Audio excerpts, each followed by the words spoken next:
Hello. How you doing, Bobo? I'm doing good. How are you? All right, brother. Thanks for calling in. Oh, man. Thank you for having me. I'll be honest, when they first told me who I'd be interviewing from the band, when I first heard your name, I was like, Bobo, now wait a minute. There was a song on a Beastie Boys album with that name in it. I'm wondering. So I started looking into it. Sure enough, before you got hooked up with the Cypress Hill guys, you were in with the Beastie Boys, went on tour with them around the world, helped them out on a bunch of albums. I'm sure that was a great experience. Oh, yeah. It was. I mean, it was definitely like a dream come true because I had been a fan, of the B-Boys, since, they came out with License to Ill, and the opportunity came, to do the Check Your Head tour in '92. Mm-hmm. And before then, how that whole thing happened, I actually did Ad Rock's wedding to his first wife, Ione Sky. I was the entertainment. Wow. And they had asked me because they were fans of my dad. So that's kind of like how the initial connection came. And it was ironic because on that very first tour at the Beasties, the last 2 weeks, Cypress was opening. So I met Cypress on like my first, big tour, so it was crazy. Yeah, that's pretty lucky, man. A lot of people, those are some pretty good breaks for sure. Definitely. I never thought that I would, doing a wedding could, change the course of my career, but it did. So if anyone asks me, should I do this wedding? I say, you never know what might happen. That is awesome.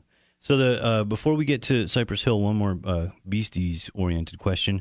The song that features your name was Bobo on the Corner. How did that come about? Well, basically, it's a take on the Miles Davis song, Miles on the Corner.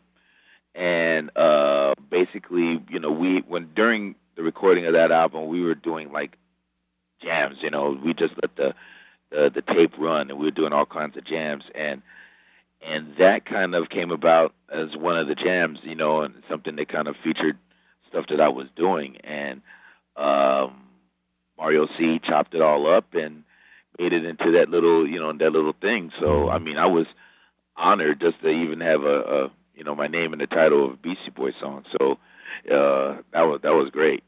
You are credited. You helped them out with Ill Communications and Hello Nasty as well. I think. I was part of both of those albums, and the Root Down EP stuff, and in between and stuff like that. And I mean, we were, I was doing stuff with them for a good 3.5 or so years. So that was, I mean, a lot of music was made, a lot of good times. Yeah. I can only imagine. That is cool. And when you think about bands like the Beastie Boys or Cypress Hill, who you're with now, have been with for quite some time. I think you wrapped it up with the Beastie Boys roundabout. What year was that? My last tour with the Beasties was around like '95, early '95. Oh, okay. So you've been with Cypress for a while, and when you think of those kinds of bands, you don't really think of a percussionist at first.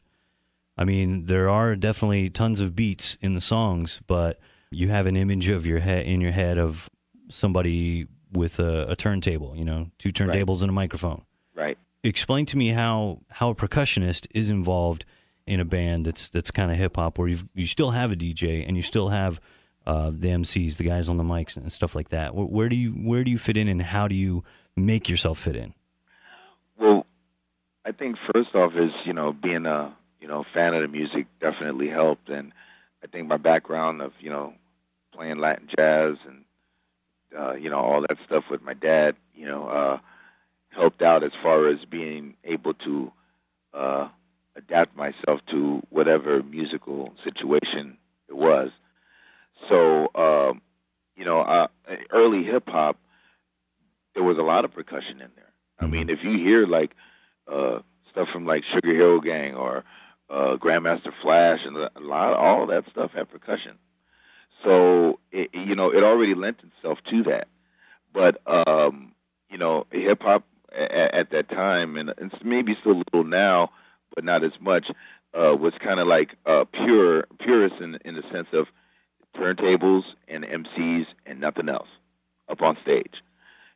But I think that what I added to it was the fact of not only are you hearing something that you're familiar with from the records, but then you also get something new to hear and see, on stage. Mm-hmm.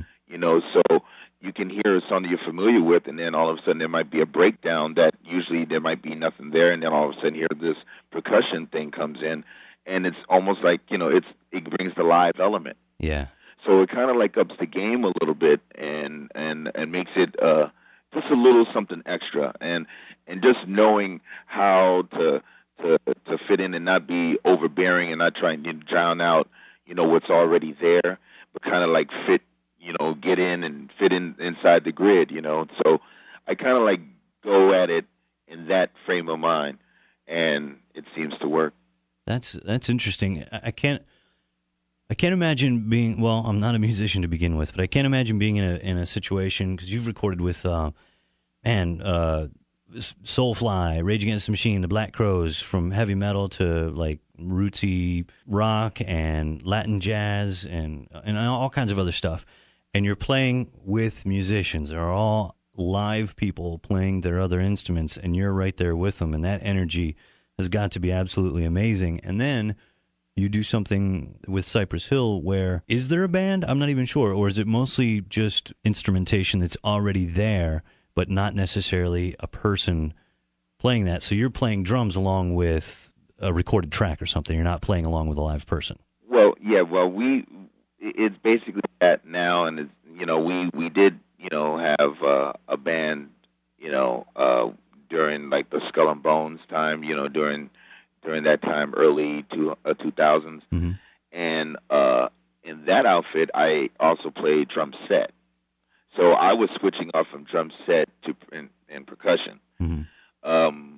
But now it's basically DJ, and it's myself, and it's stuff that's basically recorded, but again, it gives me kind of the freedom to try different things and add different sounds to it. And I know that, the change is not going to come from what is already recorded. It's going to come from me. Yeah. And also with Julio G, who, is our tour DJ, we do a lot of interaction too. So in a sense, it does bring back that element of live musicians, so we're able to improv and we're able to do some things in the context of what's already there. So, we've gotten used to that. And I think that's what, that's why it works. Early on, a lot of the jazz musicians that knew me of playing Latin jazz and stuff, when I first joined up with doing stuff with both Beasties and Cypress, they were like, "Whoa, what are you doing?" And it's not real music, blah blah blah. Those are the jazz purists. Yeah. But I just felt that I can add that other little voice that'll make it kind of exciting and something good to see and hear.